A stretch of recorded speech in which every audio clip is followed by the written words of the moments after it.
Bien-aimés frères et sœurs, vous connaîtrez la vérité et la vérité vous affranchira. Ça, c'est pas moi qui le dis, c'est la Bible qui le dit. Mais moi, je vous dis mieux. Vous connaîtrez la vérité historique, notamment celle de vos ancêtres kémites, et vous aurez une vision globale de ce que c'est que la vraie souveraineté politique. J'ajoute, vous reviendrez à la spiritualité africaine ancestrale et vous comprendrez les enjeux de l'indépendance économique. Et pour terminer, vous accepterez votre identité culturelle kémite et vous obtiendrez deux choses. La première, c'est la paix. La seconde, c'est le développement, à une condition. L'unité de toute l'Afrique noire, l'unité de tous les Noirs du monde entier. Otep à tous, bienvenue sur la chaîne des panafricanistes par essence, par conviction et par excellence. Celle des citoyens kémites par nécessité et obligation de combat. Nous sommes une chaîne qui n'est guidée que par nos ancêtres et rien que par les ancêtres qui appartiennent à l'égrégore du monde noir. Par conséquent, nous ne croyons en aucun Dieu venu de l'étranger. Toutefois, cette vidéo n'est aucunement destinée à inciter à la haine ou à la violence, car nous menons un combat qui est d'abord et avant tout spirituel, intellectuel et démocratique. Ensuite, il est politique, géopolitique et géostratégique, contre l'impérialisme, le colonialisme, le néocolonialisme et l'endocolonat, qui sont tous qualifiés de crimes contre l'humanité. Nous menons ce combat sur la base du principe fondamental que nous avons hérité de nos ancêtres kémites, qui est celui de la Mahat, c'est-à-dire solidarité, vérité et justice.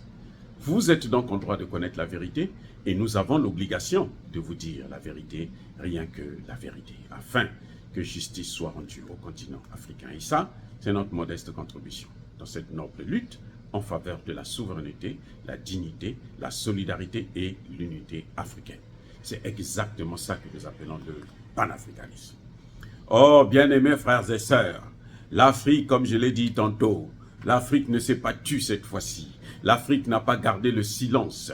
L'Afrique n'est pas restée dans la loi de l'Omerta. L'Afrique n'a pas respecté l'interdiction de parler comme on leur a toujours demandé, notamment par la France d'Emmanuel Macron, qui se permet toujours de parler à notre place.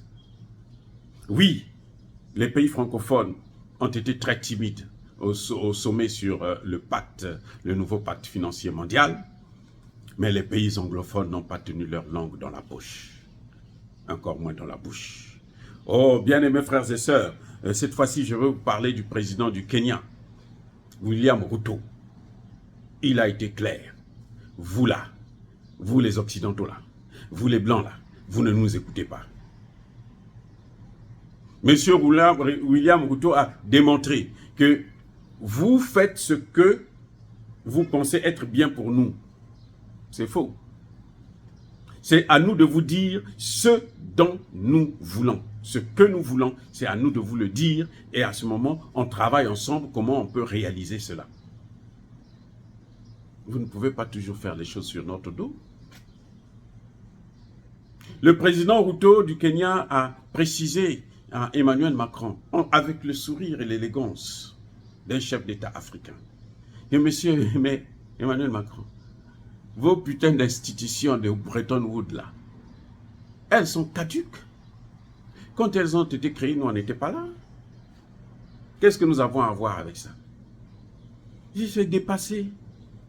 Parce que chaque fois qu'on va vers ces institutions, il y a des conditionnalités. Et ces conditions-là, c'est vous qui les déterminez.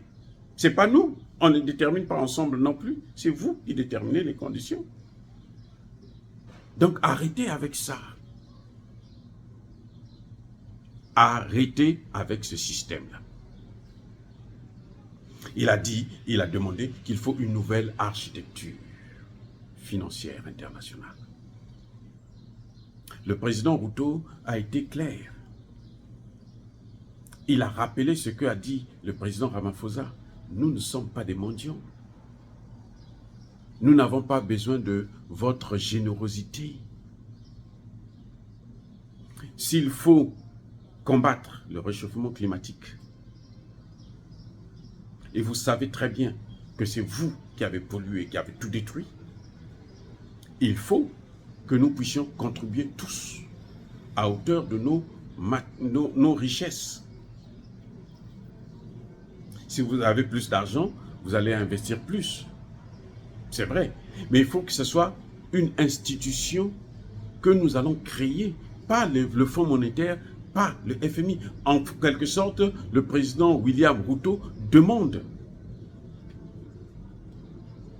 la fin des institutions de Bretton Woods.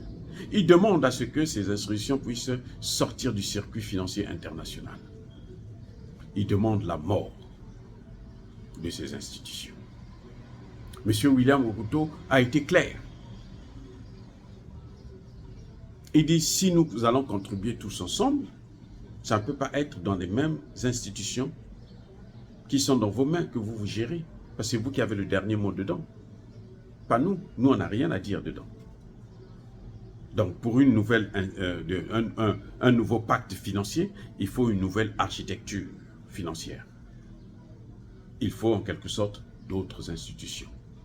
Bref, la Banque mondiale et le FMI sont morts. Voilà ce qu'a dit le président kenyan. Et nous sommes d'accord avec lui. Nous saluons cette position. Eh oui, on ne peut pas continuer à travailler sur des institutions. On ne peut pas faire le nouveau avec l'ancien. Créer de nouvelles institutions, créer un nouveau pacte financier avec des anciennes institutions. Ça va de soi, à moins d'être ridicule. Vous voulez un nouveau pacte financier, vous prenez les vieilles institutions là, vous les mettez et puis vous travaillez là-dessus. C'est stupide. Il n'y a pas plus ridicule que ça. Ah oui, en tout cas, pour une fois, les pays africains se sont prononcés avec beaucoup de fermeté, avec beaucoup de courage, hein, parce que c'était jamais arrivé. Parler devant Emmanuel Macron, les chefs d'État africains maintenant leur disent, il y a Emmanuel Macron qui est là, il y a le chancelier allemand qui est là, il y a les Anglais qui sont là, ainsi de suite. On leur a dit ouvertement, ces institutions que vous avez créées, vos institutions-là, ça ne nous concerne plus. Si vous voulez qu'on travaille ensemble sur le climat, parce que tous les instruments sont chez nous. Et le président Ramaphosa l'a dit. Seulement le barrage Yinga, il peut produire plus de 70 000 kilowatts capables d'alimenter au moins 15 pays africains. Nous sommes capables. Nous avons les moyens. Vous nous interdisez d'utiliser nos moyens, mais c'est ridicule. Enfin, nos dirigeants sont en train de se lever. C'est pour ça que j'appelle à la jeunesse de commencer maintenant à soutenir les actions, les bonnes actions de certains dirigeants africains. Pas les voyous qui vont comme récemment, comment vous appelez ça là, la Mauritanie et puis les autres pays là ont signé des accords avec l'OTAN pour venir travailler avec le G5 Sahel, moins Mali. C'est-à-dire que plus stupide que ça, je n'ai jamais vu ça. C'est-à-dire que on avait des dictateurs en Afrique, où nous avons encore des dictateurs, mais ils ont un peu d'intelligence. Mais là, c'est-à-dire que ce sont... Regardez le président tchadien, il est encore jeune. Et avec tous les changements qu'il y a aujourd'hui dans le monde, vous partez appeler encore l'OTAN, une institution criminelle, qui a détruit la Libye, et on voyait tous les terroristes là dans le Sahel, qui les alimentent, les financent. Si vous les appelez pour venir régler le problème, c'est que vous n'avez rien compris, c'est que vous êtes inutile. Je dis bien inutile. Bref, le président William Ruto a été vraiment catégorique et strict. Et c'est ça que nous saluons. Dire cela, c'est inciter à la haine ou à la violence, non. Yaba colère, Yama haine. Encore une fois de plus, bien-aimés frères et sœurs, soyez bénis, abondamment bénis. Je persiste et je signe. Par le Dieu des Kémites et par nos ancêtres angélisés, mais que tous ceux qui persécutent le continent africain le pillent et le déstabilisent. Qu'ils soient noirs, blancs, chinois, arabes, indiens, qui qu'ils soient maudits, punis, foudroyés, neutralisés, effacés, écrasés par ce Dieu des Kémites et par nos ancêtres angélisés. Vive l'Afrique éternelle, j'ai dit et j'assume.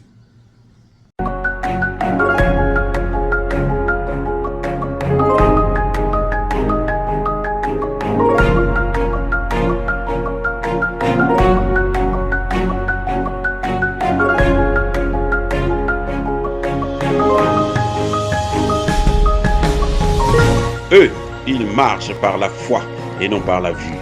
Mais moi, je vous conseille vivement de marcher par la connaissance scientifique et historique, notamment celle de nos ancêtres kémites, par les 5 sens et par l'intelligence. À vous, à Pierre.